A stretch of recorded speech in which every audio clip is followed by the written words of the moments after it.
नमस्कार फ्रेंड, आप सभी का एक बार फिर से स्वागत है। Friends, all India bank officer association AIBOA ने एक सर्कुलर जारी किया है 23 जून 23 को regarding updation of pension with effect from 1 January 86 onwards. ये पत्र इन्होंने चेयरमैन IBA को लिखा है। रेफरेंस दिया है Government of India DFS communication dated 4th June 19 annexed with the letter dated 5th March 19 addressed to RBI. Second letter है our letter dated 7th March 2019 and third letter है Government of India DFS communication dated 21st June 23.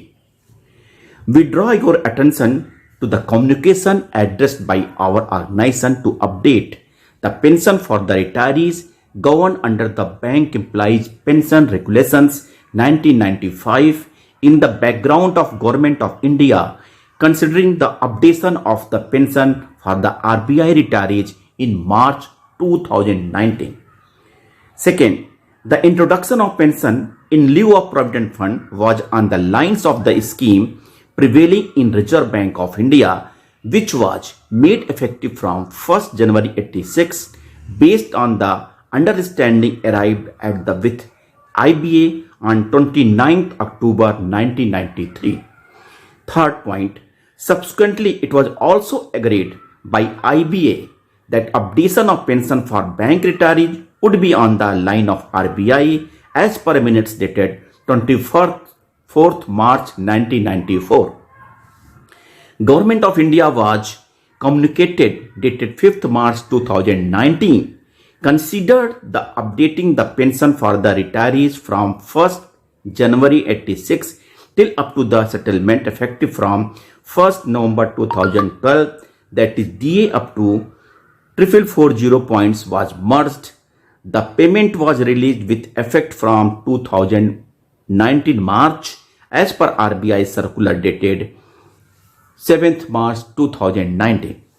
Fifth point, now the Government of India, via its communication dated 21st June 23, advised the RBI to release the pension adding 1.63 times of the pension with effect from 1st November 2017. The monetary benefits will accrue from the 12th June 23. In view of the foregoing, we urge upon to take with the Government of India to extend the same benefit to the retirees governed by the Bank Employees Pension Regulation 1995 as the number of retirees are drawing the basic pension fixed at the time of the retirement right from 1986 till date. We request your effective intervention in this regard. S. Nagarajan, General Secretary.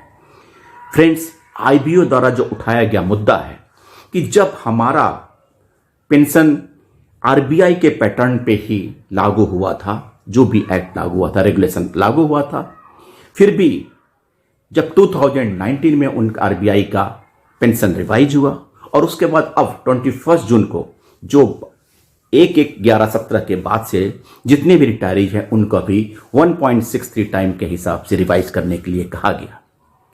लेकिन क्या गलती public sector bank retirees ने किया है, क्या crime या अपराध किया है कि गवर्नमेंट अथवा IBA हमारी बातें ना सुन के, मुझे इस बात का परहेज नहीं है कि RBI में रिवीजन हो रहा है, लेकिन अगर पब्लिक सेक्टर बैंक को उस पैटर्न पे क्यों नहीं पेंशन अपडेशन या पेंशन रिवीजन किया जा रहा है, कहां पे लैक है? हम प्रधानमंत्री, राष्ट्रपति, CGI, MP, MLA, जितने भी हमारे पास रिसोर्सेज हैं, हम सबसे गुहार लगा रहे हैं, लेकिन कोई सुनने वाला नहीं। लेकिन RBI का गवर्नर RBI के लिए जो थोड़ी सी बातें कह के DFS उसको तुरंत मान लेती है। क्या पब्लिक सेक्टर बैंक का कोई माई बाप नहीं है? क्या पब्लिक सेक्टर बैंक को एकदम यतीम की तरह छोड़ दिया गया? यस नागराजन ने ये जो पत्र IBA को लिखा है, इसकी कॉपी इन्हें DFS को भी करनी चाहिए, क्योंकि सब कर्ता धर्ता DFS है। सारे कानून, सारे पॉलिसी, सारे लेटर, सारे मॉडिफिकेशन सब डीएफएस करती है। लेकिन जब पब्लिक सेक्टर बैंक के पेंशन अपडेशन की बात आती है तो डीएफएस साइलेंट हो जाता है, आईबीएस सो जाता है और यूएफबीयू के नेता केवल कनिंगनेस या धूर्तता जिसे कहते हैं वही करते हैं। 21 की मीटिंग हुई, क्या रिजल्ट है? नथिंग। 28 फरवरी का मीटिंग था, क्या रिजल्ट था? नथिंग। फिर एक और मीटिंग होगी, फिर वही बात होगी कि हमने कहा, उन्होंने सुना, फिर आगे की बात साइलेंट। सो फ्रेंड्स, इन नेताओं को चाहिए कि कम से कम अपनी बातें बनने के लिए कुछ ऐसा इफेक्टिव काम करें जो वाकई बैंक पेंशनर को फायदा हो। रिजर्व बैंक के पैटर्न पे होना चाहिए। स्टेट बैंक के लिए कमेटी गठित हुई, लेकिन पब्लिक सेक्टर बैंक के लिए बस खाली वित्त मंत्री की बातें ही बातें।